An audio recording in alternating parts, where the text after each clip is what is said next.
ఎక్కడ వెళ్ళినా ప్రభు ఒక సత్య స్వార్త ప్రకటించే ప్రతి ఒక్క క్రైస్తవులు, ప్రతి ఒక్క విశ్వాసి పైన ఈ భారం ఉంది, మర్చిపోకండి.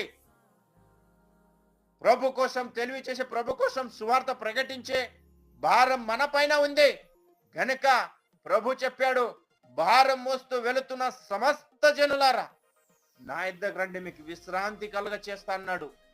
ఒకవేళ మీకు ప్రభు వాక్యం తెలియకుండా, ప్రభుకి ఎలా ప్రార్థన చేయాలని మీకు తెలియకుండా మీరు ఒకవేళ ఆ విధానంగా మీరు ఉంటే దేవుని సన్నిధికి రండి, దేవుని వాక్యంని చదవండి, ప్రార్థన చేసుకోండి, దైవజనులు చెప్పే సందేశం వినండి.